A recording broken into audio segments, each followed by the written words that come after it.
In the world of wine, some grapes are pretty straightforward. And then there's Trincadeira. It's one of Portugal's most important red grapes, but it's also a total paradox.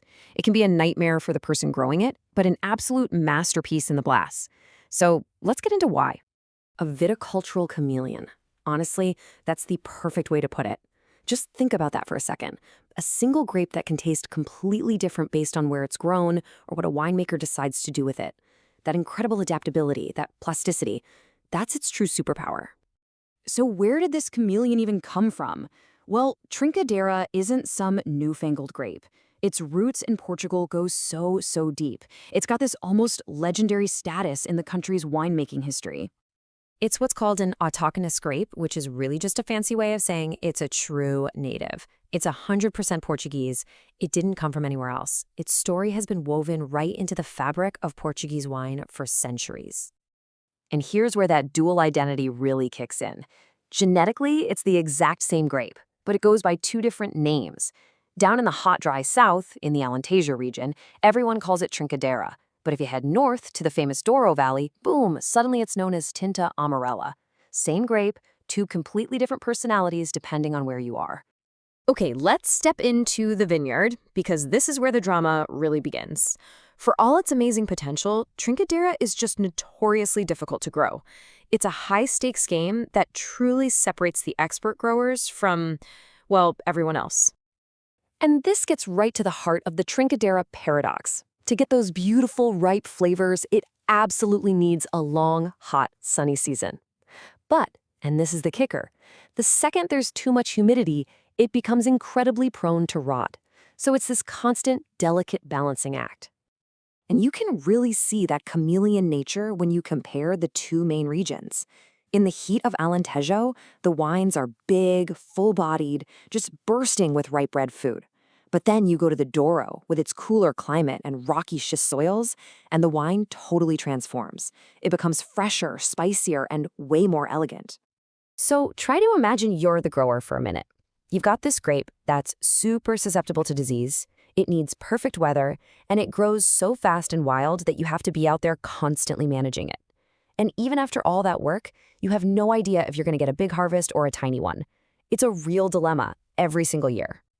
But if you can conquer those challenges out in the vineyard, everything changes once you get into the winery. Let's move on and see how this fickle grape becomes an incredibly flexible and versatile wine. Right, this is where the winemaker gets to have all the fun. Inside the cellar, that sensitivity that was such a pain in the vineyard actually becomes a creative strength. That remarkable plasticity means a skilled winemaker can shape this grape into almost any style of wine they can dream up. I mean, just look at three of the most common paths. For a light, fresh rosé, you let the juice hang out with the grape skins for just a little bit. For a young, vibrant red, you ferment it in steel tanks to keep all that fruitiness intact. But if you want a serious, complex red that can age for years, you mature it in oak barrels. Three totally different wines, all from the very same grape. And it's not just a solo artist either. Trincadeira is a key player, a cornerstone of many of Portugal's most famous blended wines. It often joins forces with other powerhouse grapes like Touriga Nacional and Aragonese, and its job is to bring freshness, bright acidity, and those complex aromatics to the final mix. So, after all that hard work in the vineyard and all that artistry in the winery, we finally get to the ultimate reward, the experience you have in your glass. And this brings us to the big question, right? After all this talk about terroir and winemaking techniques, what does this chameleon actually taste and smell like? First things first, you're going to find this beautiful core of fruit. On the red fruit side, think bright cherry and fresh raspberry. And then for the black fruits, you get these deeper notes of blackberry and juicy plum. That's really the foundation of the whole thing. But this is where it starts to get really interesting and complex. Beyond all that fruit, there's often this spicy kick of black pepper. You might also pick up a subtle green note, kind of like a tomato leaf, and this wonderful earthy scent the French call sous-bois, which literally means forest floor. You know, that amazing smell after it rains in the woods. And if the wine has been aged for a while, a whole new layer of aroma starts to come out. These are the tertiary notes, and they're incredibly sophisticated. You'll start to find these elegant scents of old leather and the complex, sweet aroma of pipe tobacco. Let's talk about the structure for a sec, specifically tannins. Tannins are what give wine that drying sensation in your mouth.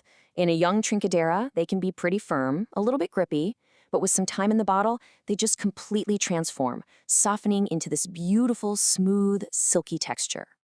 And of course, we have to talk food. That versatility we've been talking about really shines here.